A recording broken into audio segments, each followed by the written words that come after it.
Donc on reprend la correction du sujet CCP TPC concernant donc l'expérience de Stern et Gerlach, une petite analyse de documents très instructive.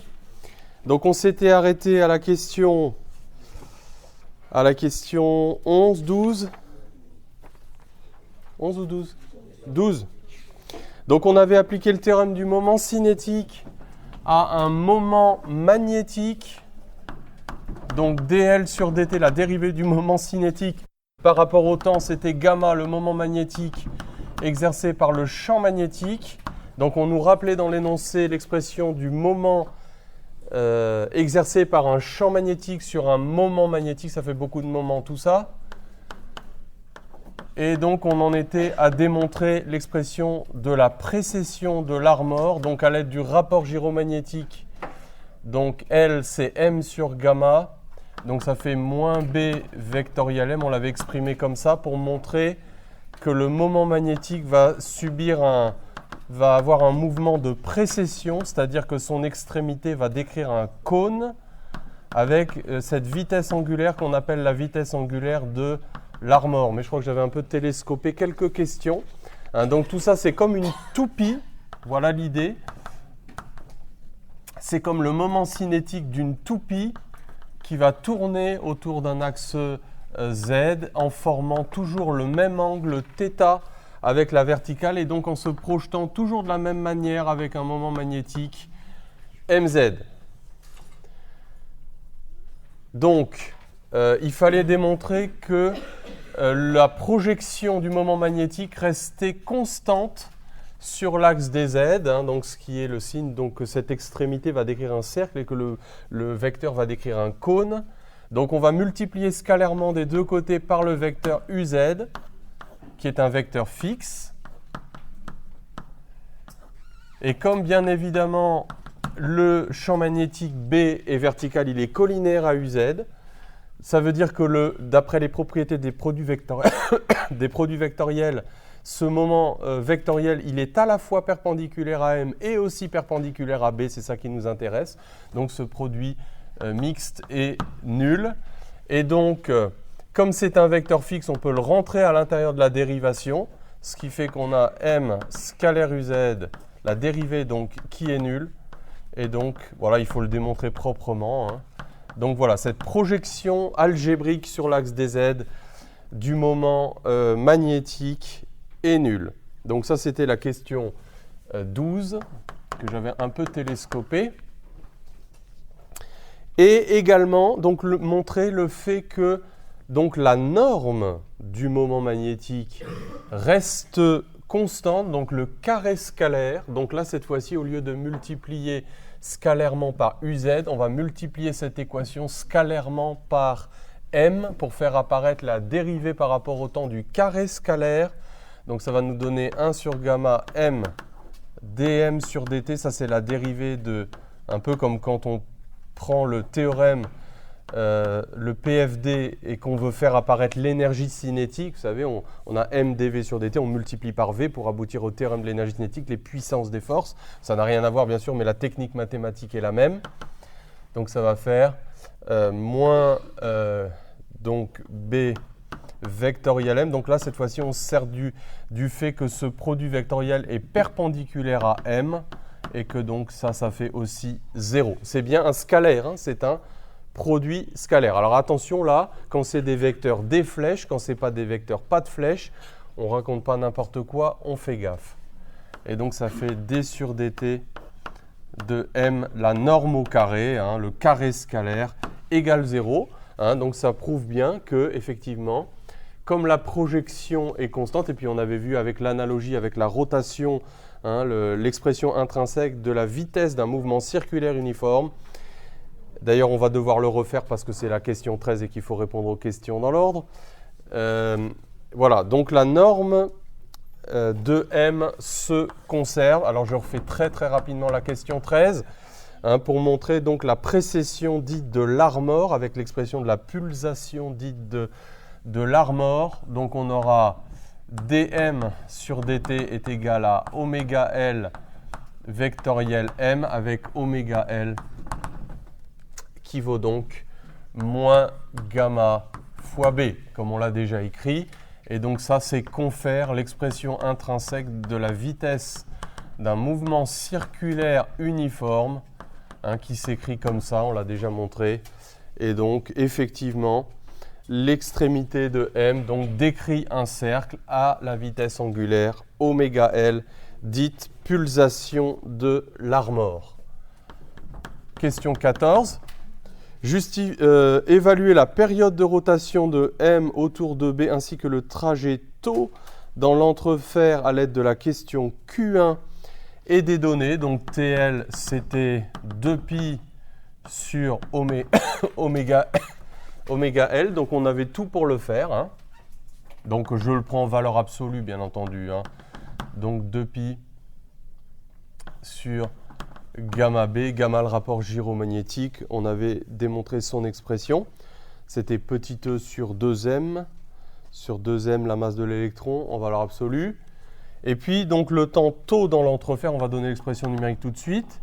Donc quand on regarde le dessin de l'énoncé, donc on voit que l'atome d'argent va être à une vitesse V0, hein, vous l'avez sur le dessin là, donc il va être à une vitesse V0 sur X.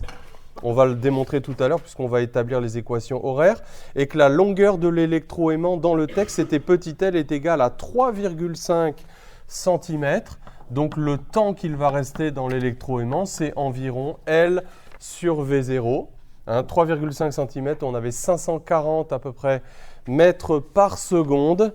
Donc on va donner les valeurs numériques de ces deux temps. Il faut les comparer. Donc pour la période de l'Armor, c'était 7,10 moins 11 secondes. Donc ça, c'est le temps que met, alors c'est à l'échelle microscopique, on ne va pas être surpris par des valeurs aussi petites. C'est le temps que met le moment magnétique à faire un tour complet autour de l'axe du champ magnétique B, qui est principalement vertical dans l'entrefer. Et puis ce temps-là, c'est 6, alors c'est petit aussi, 6,510 moins 6 secondes, durée de passage dans l'entrefer, mais ça reste quand même très très grand, hein, même très très très grand, devant la période de l'Armor. Ça veut dire quoi? Ça veut dire que le temps que l'atome traverse l'électroaimant, il aura le temps de faire un certain nombre de fois, 10 puissance 5 fois, des tours complets autour de la direction du champ B, ce qui va justifier d'ailleurs le fait que la projection moyenne des moments magnétiques sur X et sur Y va être nulle, hein, et ça c'est important en fait. Tout va se passer sur l'axe des Z. Donc on peut dire qu'en valeur moyenne, la projection de MX et de MY est nulle, et que donc, mais pas la projection de M sur l'axe des Z. Alors pas dernière question, mais enfin cette partie-là. Donc c'est la question 15. Calculer la force subie par les atomes dans l'entrefer et justifier qu'un champ uniforme ne peut être responsable de la déviation des atomes dans l'entrefer. On rappelle que pour une force conservative, c'est vraiment très sympa, F est égal à moins gradient de EP, et là il fallait exploiter l'expression de l'énergie potentielle d'interaction entre un moment magnétique, qui était d'ailleurs rappelé là aussi de façon très sympathique par le texte. Donc l'énergie potentielle c'était moins mb, donc les moins ça fait plus. On va projeter à l'intérieur du gradient tout ça sur l'axe Z, puisque le champ magnétique, alors c'est une version un peu simplifiée, oui Charles, attends, je réponds à ta question, mais le champ magnétique il était principalement vertical. Hein, donc du coup, on se retrouve uniquement pratiquement avec ce truc-là. Et puis comme on a démontré que MZ était, donc là en fait c'est un BZ évidemment, hein, puisqu'on fait le produit scalaire, on effectue le produit scalaire, et donc ça va faire à peu près donc MZ dBZ sur dZ. Alors il y a des versions plus sophistiquées de ce truc-là où on justifie davantage le fait de négliger les autres composantes de la force, mais finalement cette façon-là elle est assez efficace. Vous voyez, vous aboutissez très rapidement à l'expression approcher de la force, du terme principal de cette force exercée par le champ magnétique sur les moments magnétiques. Et des versions plus compliquées de cette étude-là, en étudiant les symétries du champ, comme on l'a fait d'ailleurs en cours d'année, nous redonnent ce résultat-là. Donc je trouve quand même que c'est bien efficace comme ça, c'est simplificateur, mais c'est très efficace. Charles? Pourquoi est-ce qu'on fait tous les calculs pour un électron, tandis que c'est valable pour un atome qui passe dans l'entonnoir? Ah ben ça, on va le justifier après, c'est parce que l'atome d'argent, il a un électron célibataire en 1s1 sur sa configuration électronique. Hein, donc il se comporte effectivement comme un atome, comme l'atome d'hydrogène avec un seul électron. Hein. Effectivement, ce n'est pas évident au départ. Alors, 2, 3. Donc, cas d'un champ magnétique non uniforme dans l'entrefer. Alors, est-ce qu'on a... Non, excusez-moi, on n'a pas tout justifié là. On a donné la force, mais on n'a pas expliqué qu'elle ne peut être responsable des atomes, qu'un champ uniforme ne peut être responsable de la déviation. Alors, pourquoi est-ce qu'il faut qu'on prenne des pièces polaires, hein, telles que l'énoncé nous les donne, avec un champ qui n'est pas uniforme, avec un gradient non nul? Ben, on voit que si on a un champ B uniforme dans les trois directions de l'espace, alors dBz sur dz égale 0, et donc la force, et il faudrait que je mette un vecteur unitaire ici, hein, parce que j'ai dit vecteur égale vecteur, et donc cette force est nulle. Donc il faudra un champ qui ne soit pas uniforme, et en particulier qui ait un gradient vertical de champ magnétique, et c'est exactement ce qui se passe dans ce document. Alors, question 2-3. Donc, on considère cette fois les conditions expérimentales dans lesquelles un champ non uniforme BZ-EZ est présent dans l'entrefer de l'électroaimant dont la vue en coupe est fournie sur la figure A2. On supposera que la composante mz du moment magnétique des atomes reste toujours uniforme dans l'espace et le temps. Traduire l'expression suivante, le champ magnétique est à flux conservatif. Qu'est-ce que ça veut dire, ce truc-là? Qu'est-ce que ça veut dire, ça? On peut faire un petit dessin. Hein, c'est le dessin toujours le même d'un tube de champ. Donc on sait que... Alors on ne nous demandait pas dans le texte de justifier ce que ça veut dire que le champ magnétique est à flux conservatif. Hein, mais on sait que ça veut dire qu'en fait le flux se conserve à travers toute section droite d'un tube de champ. Hein, donc si j'appelle S1, S2, les sections droites, il faut faire une phrase, hein, bien sûr. Mais donc le flux du champ B à travers la section S1, c'est... Alors là, ce ne sont pas des surfaces fermées. Hein, chacune de ces surfaces-là, ce sont des surfaces ouvertes.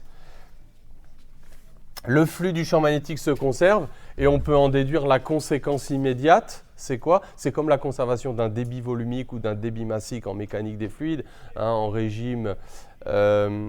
permanent ou pour un écoulement incompressible.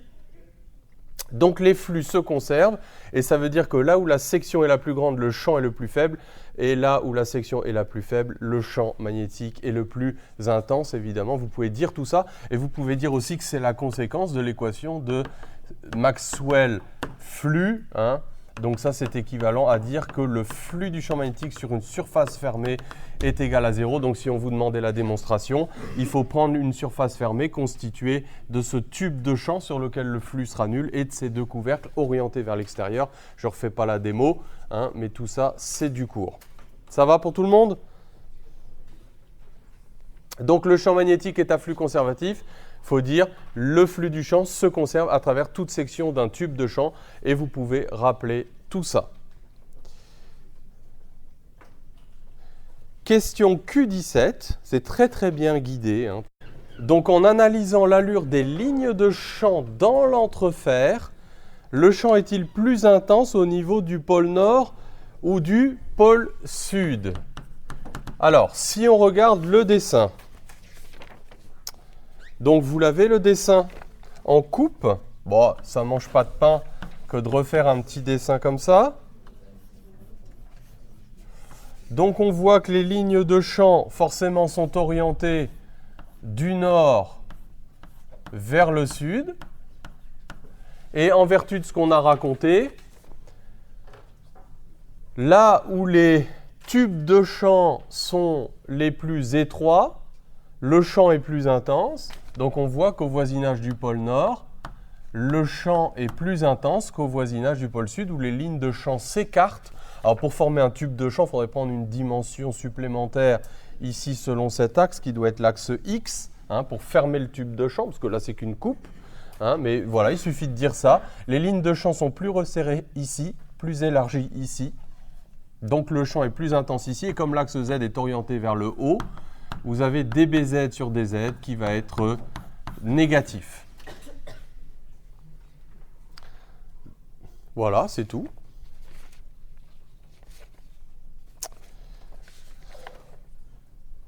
Donc c'est la conservation du flux qui nous permet d'affirmer ça. Donc le vecteur gradient, il est dirigé vers le bas. Bon, gradient de BZ. Oui, mettez bien la flèche sur le gradient et pas sur le... C'est le gradient d'une composante BZ. Alors Q18, montrer que la force subie par les atomes s'écrit simplement F égale... on l'avait déjà fait ça. On l'avait déjà fait. Donc je ne refais pas. Confère question, à ce moment-là, vous faites référence à la question, vous l'avez déjà fait, c'était la 15. Confère question 15.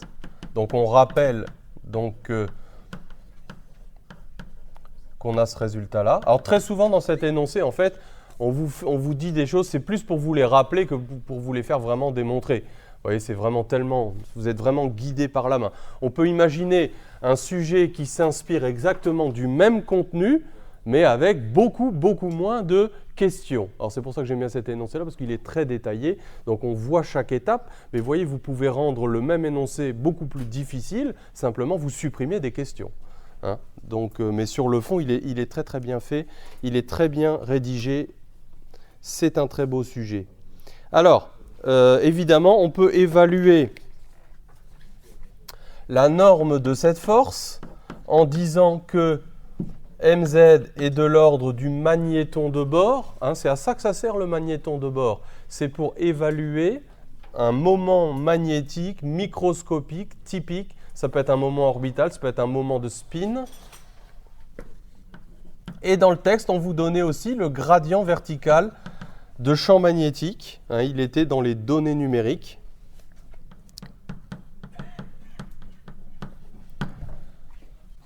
Et ça nous donne donc une force qui est très petite, mais n'oublions pas que tout cela est à l'échelle microscopique, et donc on peut ne pas être surpris par des valeurs aussi faibles. Q19. Justifier le résultat attendu par la mécanique classique figure A3b. Alors là, regardez bien, donc au début de l'énoncé, la figure A3b,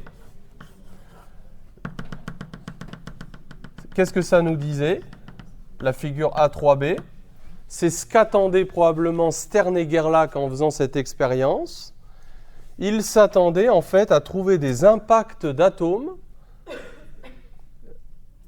régulièrement répartis sur l'axe Z, déviés sur l'axe Z avec tout un nuage de points. Vous voyez, c'est exactement ce qui est ici sur le document. Alors pourquoi est-ce qu'ils s'attendaient à ça? Eh bien, quand on regarde l'expression de la force, dBz c'est une constante, donc cette force verticale, elle pourrait prendre tout un tas de valeurs à condition que le moment magnétique, si le moment magnétique varie de façon continue entre deux valeurs extrêmes, n'oublions pas que ça c'est une projection algébrique. Donc vous pouvez imaginer que, voilà, dans une image classique, Mz varie continuellement entre moins M0 et M0 qui seraient les valeurs maximales du moment magnétique de l'atome, de l'ordre du magnéton de bord d'ailleurs. Et donc à ce moment-là, cette force verticale prendrait des valeurs continues. Tout à l'heure, on va mettre le truc en équation, on le verra encore mieux quand on va écrire le PFD appliqué à l'atome d'argent. Et donc du coup, on s'attend à tout un tas d'impacts si mz varie continuellement, la force varie continuellement, donc la déviation sera continue. Or, évidemment, ce n'est pas ce qu'ils ont observé.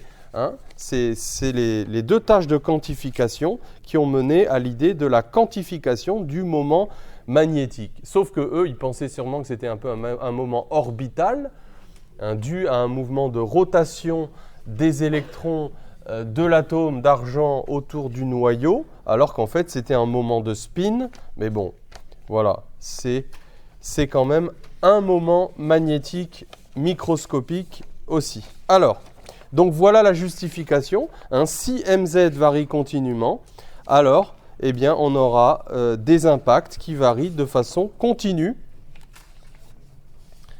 et non pas deux tâches comme on a observé. Alors, un atome d'argent de masse, on en arrive aux dernières questions, les plus intéressantes, celles qui vont rapporter le plus de points, parce que, bon, je ne sais pas, en tout cas, il y a un petit peu de mécanique. Donc, un atome d'argent de masse MAG repéré par le point M sur la figure A4 entre dans la zone où règne le champ magnétique avec une vitesse V0. Donc, on a une vitesse V0 horizontale dans une zone où règne un champ magnétique B qui est inhomogène et qui dépend de Z. Donc, il s'écrit B de Z, EZ. B bar de Z, EZ, avec un gradient vertical dirigé vers le bas parce que le champ est plus intense en bas qu'en haut. Et il faut mettre ce truc-là en équation dans un système d'axes. C'est très très simple. C'est comme, on va le voir, c'est exactement les mêmes équations qu'un électron qui rentre dans un tube cathodique et qui va être dévié avant de continuer en ligne droite. Regardez un petit peu on vous donne la forme de la trajectoire dans le document. En fait, ici, on va avoir un arc de parabole qu'on va mettre en équation. Et après, on a une trajectoire en ligne droite et on a un impact ici sur la plaque. Alors, c'est tout ça qu'on va mettre en équation. Donc, c'est très très simple. Hein, c'est niveau terminal. Très sincèrement, ce truc-là, c'est niveau terminal. Mais on va le faire proprement.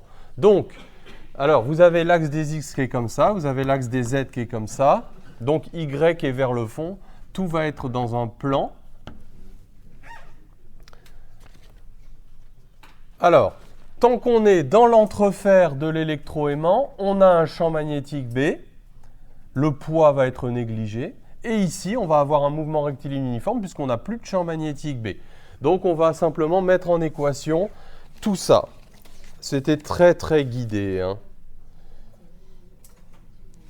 On pourrait très bien vous dire, trouvez les coordonnées du point d'impact, point. Hein, et ce serait à vous de prendre l'initiative. Hein, pourquoi pas même de mettre un système d'axes. Vous voyez, donc le même sujet pourrait être posé de manière plus brutale, avec plein de petites initiatives élémentaires à prendre.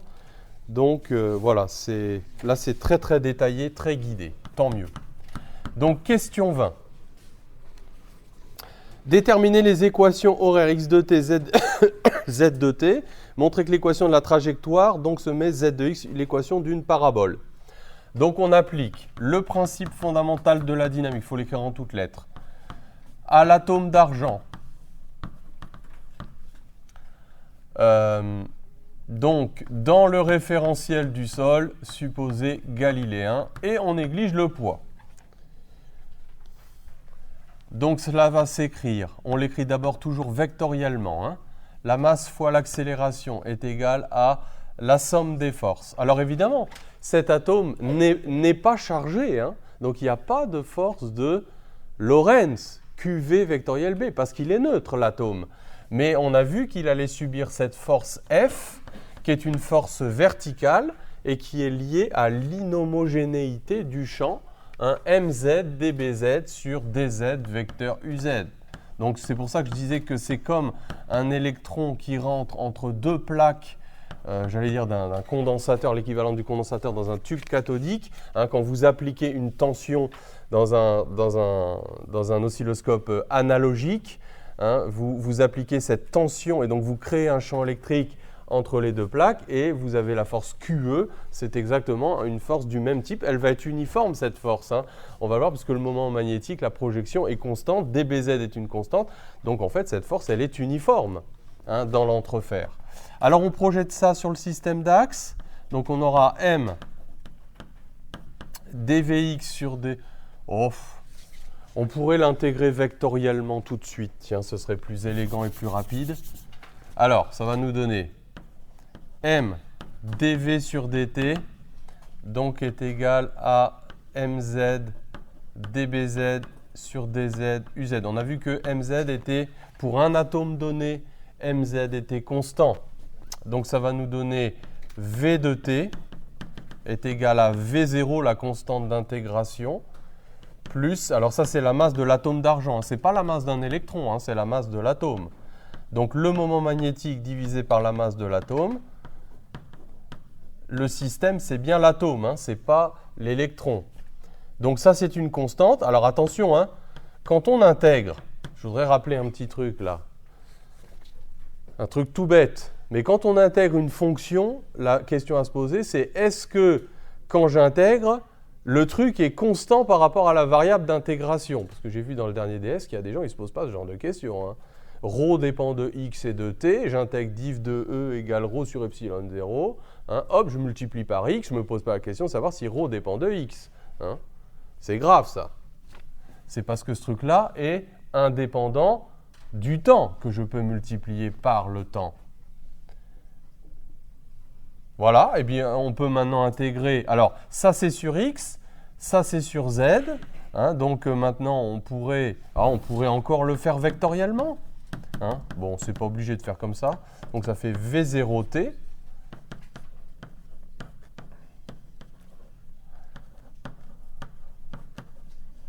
t carré sur 2 uz. Voilà, et on peut projeter donc les coordonnées. Donc ça nous fera x de t égale à V0t. Ah oui, hein, normalement il y a une constante vectorielle d'intégration, mais elle est nulle parce que à t égale 0, le point M, on a choisi l'origine de l'axe. Hein, et donc z de t, donc MAG dBz sur dz, donc fois t carré sur 2. Éliminer le temps entre les deux, bah, c'est trivial.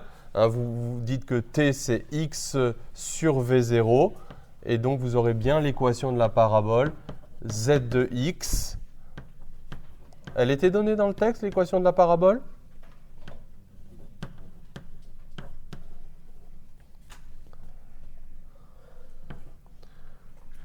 Voilà, x carré. Voilà, donc là on a éliminé le temps entre les deux. Et donc au lieu d'avoir z de t, on a z de x, mais c'est bien aussi d'avoir les équations paramétrées en temps. Oui, elle était donnée dans le texte. Formidable ce texte. Alors, justifier. Donc, ça c'est pendant petit l, quand on est dans l'entrefer. Justifier que pour x plus grand que L, les atomes d'argent suivent une trajectoire rectiligne jusqu'à l'écran. Montrer que la pente A de cette trajectoire s'écrit, etc. Super. Alors, regardez. Pourquoi est-ce que quand on sort de l'entrefer, on a un mouvement rectiligne uniforme? Un mouvement rectiligne uniforme, c'est quand le mouvement est isolé ou pseudo-isolé, comme on dit. Donc, effectivement, c'est parce que comme on néglige le poids, hein, il est négligeable, et bien, donc, x plus grand que L, l'atome d'argent est isolé. Je ne l'écris pas, si je l'écris. M dV sur dt égale 0, pas de force, le poids est négligeable, et donc la vitesse est une constante. Donc cette constante vectorielle, évidemment, on va la déterminer à la sortie de l'entrefer. Et donc on nous demandait de déterminer la pente, hein, donc la pente de cette droite qu'on appelle petit a. Alors la pente de cette droite, c'est aussi tangente alpha. Hein, ce n'était pas demandé comme ça, mais si vous appelez alpha l'angle avec l'horizontale, qu'est-ce que c'est qu'une pente? Hein, c'est un delta z sur un delta x, donc c'est aussi tangente alpha. Donc comment on va déterminer la valeur de cette pente? Eh bien on va regarder la vitesse, parce que Quelles sont les coordonnées de la vitesse quand on sort de l'entrefer? C'est très simple, hein, c'est juste des petites manipulations sur les équations paramétrées. Allez, je continue ici parce que c'est juste sous le dessin que c'est pratique. Donc c'est la question 22.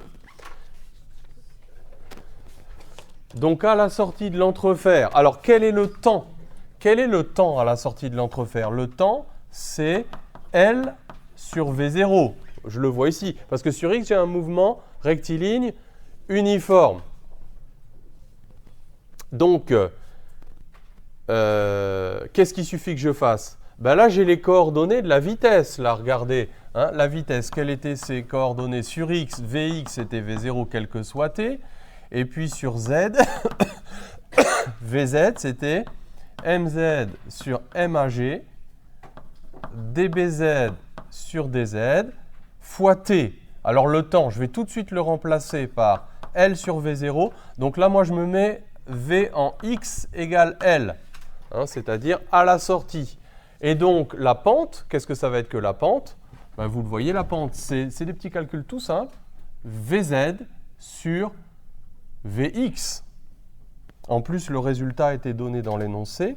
Donc, A, on peut dire que c'est tangente alpha, si vous voulez, c'est Vz sur Vx. C'est aussi dz sur dt sur dx sur dt, c'est-à-dire dz sur dx. Ah oui, formellement, vous pouvez diviser par dt en x égale L. Et donc, ça vous donne très exactement la pente du texte. En plus, c'est vraiment sympa parce qu'il vous donnait le résultat. Donc,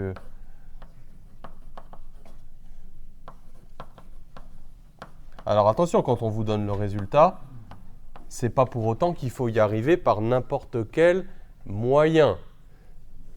D'accord? De toute façon, on voit bien si vous y arrivez bien ou pas.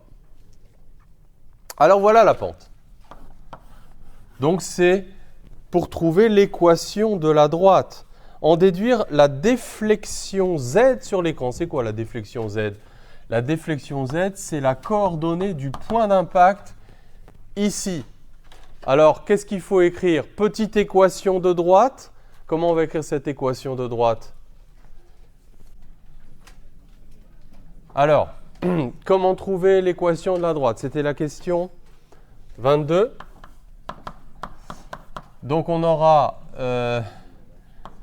grand Z moins Z de L, qui est ici cette distance-là, divisé par grand D moins petit l. C'était bien ça? Non, le grand D, il était pris par rapport à où? Regardez le dessin. Le grand D. Oui, le grand D, il était pris par rapport au milieu. Donc, grand D moins L sur 2. Donc, grand D moins L sur 2, c'est cette distance-là. Donc là, vous avez un delta Z sur un delta X. Donc ça vaut la pente petit a. Donc, vous en déduisez que grand Z est égal à Z de L plus petit a, facteur de D moins L sur 2. Et ensuite, c'était qu'une question de recopier, donc, alors de faire Z de L. Donc, vous prenez l'équation paramétrique et vous remplacez le temps. C'est des équations de droite, hein, c'est tout. Il n'y a vraiment rien de difficile. Donc, le temps, c'était L sur V0, donc au carré, donc plus la pente. Donc, je recopie maintenant la pente.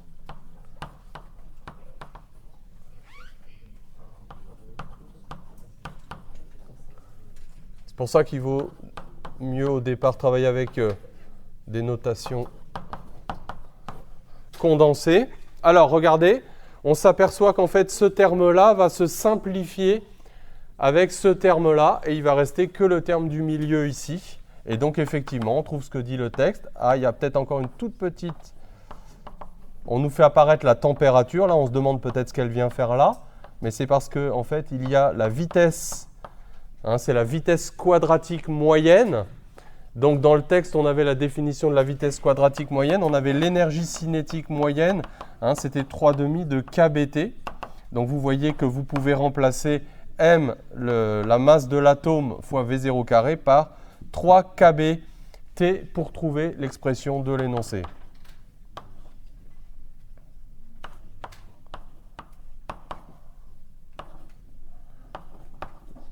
Voilà. Est-ce qu'on a bien ce que dit l'énoncé? Il manque grand D, qui est en facteur. Voilà, il était là. Ça va pour tout le monde? Oui? Le tangent alpha. Le tangent alpha, tu le trouves, tu dis que, regarde, j'ai calculé les coordonnées de la vitesse sur la parabole à la sortie de l'entrefer. Par continuité de la vitesse, cette vitesse, c'est aussi celle qui va être, et après, ça va être la vitesse de ce mouvement rectiligne uniforme sur cette droite. Donc, cette vitesse, elle a une projection sur x, qui est Vx. Elle a une projection sur z, qui est Vz. D'accord? Donc, la pente, c'est Vz sur Vx. C'est aussi tangente alpha, c'est aussi petit a. Toi. Ça va? C'est bon? Alors, dernière question. À l'aide de la figure 3C, déterminez les deux valeurs des déflexions, puis les deux valeurs possibles de mz comparées au magnéton de bord. Donc regardez, sur la figure, qu'est-ce qu'on vous dit dans l'énoncé? Au lieu d'avoir effectivement un nuage continu, on a deux taches symétriques. Comme ça. Et on peut relier les coordonnées du point d'impact à la valeur du moment magnétique. On connaît tout le reste. On connaît KB, T, L, dBz sur dz, D. Donc on peut en déduire mz et dire que mz est de l'ordre de grandeur de mu b. Hein, c'était bien ça la question. Voilà, déterminer les valeurs des déflexions, c'est-à-dire les grands Z. Donc on nous disait qu'on avait un truc au microscope, hein, si mes souvenirs sont bons, et qu'on avait un agrandissement des tâches qui se faisait avec un agrandissement d'un facteur 20. Hein, vous voyez, vous avez le texte, vous avez les deux tâches, vous avez un axe vertical ici, grand Z, 0, et ici vous avez 2 mm, ici vous avez moins 2 mm, et on vous dit que c'est grossi d'un facteur 20. Donc ça veut dire que Z, il vaut 2 mm, plus ou moins 2 mm divisé par 20, c'est-à-dire plus ou moins 0,1 mm. Donc ça, c'est la position réelle des tâches. Donc vous voyez, cette expérience, ça se fait quand même à des échelles qui sont petites. Et grâce à ça, vous pouvez isoler MZ, vous dites qu'il est de l'ordre de grandeur du magnéton de bord, et vous faites l'application numérique. Et vous regardez ce que ça vous donne. Et là, qu'est-ce qu'on va trouver? Eh bien, on va trouver plus ou moins de 10 puissance moins 23 ampères mètre carré. Donc ça, c'est, on pourrait dire, une mesure expérimentale de ce moment magnétique. Or, on a vu que le magnéton de bord, il était exactement du même ordre de grandeur, c'est-à-dire à peu près 10 puissance moins 23 ampères mètre carré. Donc là, c'est quand même assez joli, vous voyez. À partir de la position de ces deux tâches, vous retrouvez l'ordre de grandeur numérique du magnéton de bord et la mesure d'un moment magnétique microscopique. Donc, question 24. En analysant la configuration électronique de l'atome d'argent qui vous était redonnée dans le texte avec la fameuse exception là à la fin sur la... Donc, vous voyez que on a la configuration électronique et que le dernier atome, l'atome de valence, l'atome qui n'appartient pas à une sous-couche qui soit remplie, c'est le 5s1. Donc, il y a 7 électrons célibataires. Hein, c'est lui le seul électron de valence de cet atome d'argent. Et donc c'est à cause de lui, on m'a posé la question tout à l'heure, Charles, hein, c'est à cause de lui que l'atome d'argent va se comporter du point de vue du moment magnétique comme un atome d'hydrogène hein, isolé, parce que en fait la somme des moments magnétiques sur toutes les sous-couches avant, ça se compense. Voilà, je dirais même que Stern et Gerlach, ils ont eu de la chance de choisir cet élément-là. Hein. Bon, ils ne savaient pas qu'en fait c'était du spin, le moment magnétique, mais qu'ils avaient mesuré. Alors, donc ben, voilà la réponse. Hein. Donc il y a un seul électron de valence qui reste, et donc cet électron célibataire, c'est lui que l'on mesure, le moment magnétique. Et donc Q25, quelle propriété quantique du moment cinétique de l'atome l'expérience de Stern et Gerlach a-t-elle pu révéler en 1922 ? Eh bien c'est la quantification. Le fait qu'au lieu d'avoir une tâche continue, on n'ait que 2 tâches, ça prouvait bien. Enfin, moi je dis que quand même Stern et Gerlach, ils étaient forts, hein, parce que mesurer un truc comme ça, avec 2 petites tâches comme ça isolées, en faire toute cette interprétation, hein, il fallait quand même, voilà, il fallait y aller. Donc c'est la quantification du moment magnétique de l'électron. Et donc en 1927, on donnera l'interprétation de ce moment magnétique en termes de spin et non pas de moment magnétique orbital, un peu comme on l'a fait ici dans toute cette épreuve.